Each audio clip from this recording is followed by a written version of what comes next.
warahmatullahi wabarakatuh. Halo teman-teman, perkenalkan nama saya Intan Agustin Larasati dari kelas 2023A angkatan 2023. Oh iya, jadi sekarang ini aku akan membawakan sebuah tausiah dengan judul Meraih Surga dengan Memperbaiki Akhlak. Pertama-tama, marilah kita panjatkan puja dan puji syukur kehadirat Allah Subhanahu wa Ta'ala, karena alhamdulillah teman-teman bisa menonton video ini dan saya dapat melaksanakan video ini dan membuat video ini dengan insya Allah yang terbaik. Yang kedua kalinya, salawat serta salam semoga tercurahkan kepada Nabi kita, Nabi Agung Muhammad SAW, yang kita nantikan syafaatnya di yaumul qiyamah nanti. Oh iya teman-teman, kan hari ini aku mau bahas tentang akhlak. Kadang tuh kalian bisa bedain gak sih antara adab dan akhlak? Sebenarnya kalau dalam Islam sendiri, adab dan akhlak itu memiliki arti yang berbeda. Adab itu didapat dari sesuatu yang bersikap pendidikan. Ketika seseorang belajar, itu mereka akan mendapatkan adab. Contohnya adalah, kalian pasti pernah dengar di beberapa negara, contohnya di Jepang, apabila ada sepeda terlantar atau uang terjatuh, nggak akan ada yang ngambil. Berarti mereka jujur dong, berarti mereka berakhlak dong. Terus apa bedanya dengan kita yang orang muslim? Oke, jadi sebenarnya itulah bedanya adab sama akhlak. Adab itu mungkin didapatkan dari hal-hal seperti itu. Orang yang bukan Islam pun dapat beradab. Contohnya adalah orang Jepang tadi. Karena sesungguhnya adab itu didapatkan dari mereka yang biasa atau berpendidikan atau belajar. Sedangkan akhlak sendiri berasal dari pengabdian kita atau ketakwaan kita kepada Allah setelah melakukan beberapa ibadah. Oleh karena itu, ketika Nabi Muhammad ditanya bagaimana caranya untuk memperbaiki akhlak, Nabi Muhammad menjawab bahwa akhlak itu didapat ketika manusia itu beribadah dan berusaha bertakwa kepada Allah. Maksudnya adalah memperbaiki takwa kepada Allah. Nah, untuk memperbaiki takwa kita kepada Allah Subhanahu wa Ta'ala, banyak caranya sebenarnya.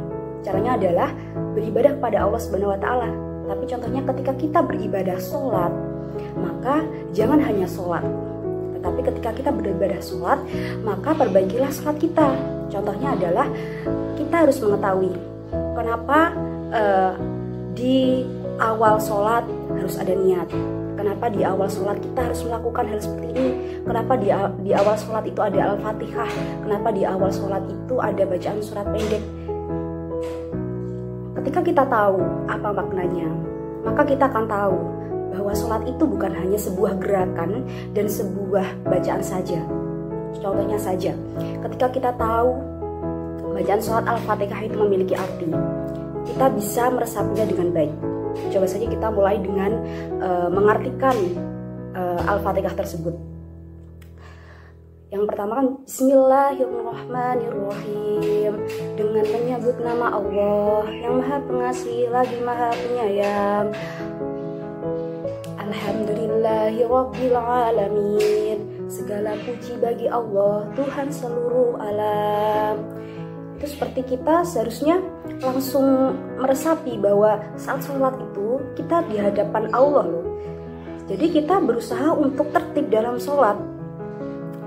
Alhamdulillahirabbil alamin arrahmanirrahim, yang Maha Pengasih lagi Maha Penyayang. Kita ingat-ingat apa rezeki yang pernah Allah berikan kepada kita. Banyak banget rezeki yang Allah berikan kepada kita. Seharusnya kita lebih banyak memuji Allah, dan ketika kita memuji Allah, seharusnya kita merasa tersentuh juga. Oh ya Allah, ternyata Engkau selama ini Rahman dan Rahim kepada hamba-hambamu ini.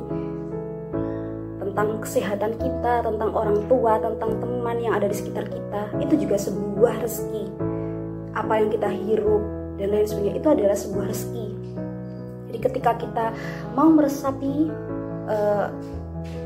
bacaan sholat, gerak-gerakan sholat, fikih dari sholat, kita dapat meresapi sholat tersebut sehingga kita dapat melakukannya dengan baik. Karena sesungguhnya sholat itu juga mengajarkan kita untuk memperbaiki akhlak kita, sehingga ketika selesai sholat hati kita menjadi tenang, kita menjadi pribadi yang lebih baik.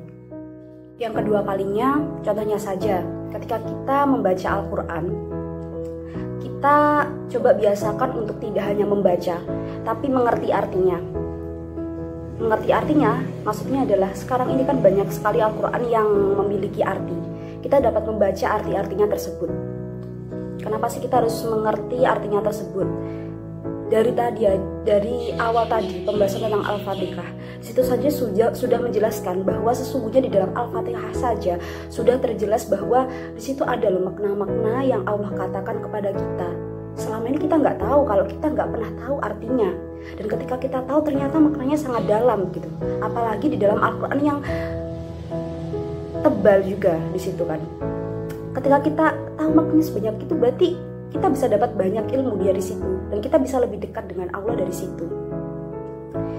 Nah, yang ketiga kalinya adalah ketika sekarang nih kita puasa, kita juga harus tahu keutamaan puasa. Kenapa? Apa yang membatalkan puasa? Apa alasan Allah memerintahkan kita untuk puasa? Pasti setiap apa yang diperintahkan Allah adalah sesuatu yang bermanfaat atau baik buat diri kita, dan pasti itu ada alasannya. Dan ketika kita di bulan Ramadan ini mempersiapkan diri kita yang terbaik dengan melakukan berbagai amalan, kita sudah tahu bahwa itu memiliki banyak pahala, dan dalam Ramadan ini memiliki banyak rahmat.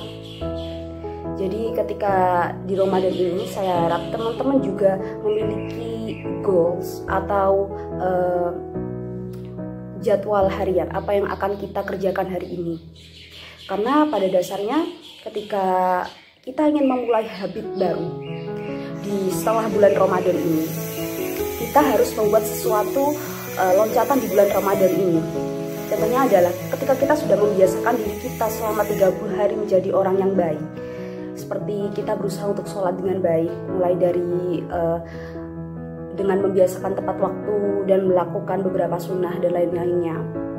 Mungkin akan membantu kita setelah Ramadan ini menjadi habit kita juga tetap seperti itu. Jadi jadikan Ramadan ini sebagai loncatan habit baik kita di bulan-bulan berikutnya.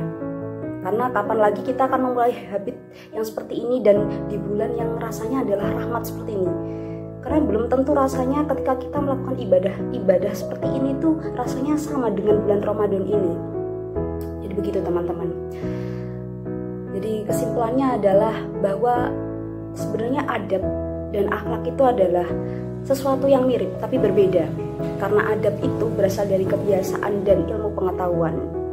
Sedangkan akhlak sendiri adalah sesuatu yang berasal dari ketakwaan kita kepada Allah, dari beribadah.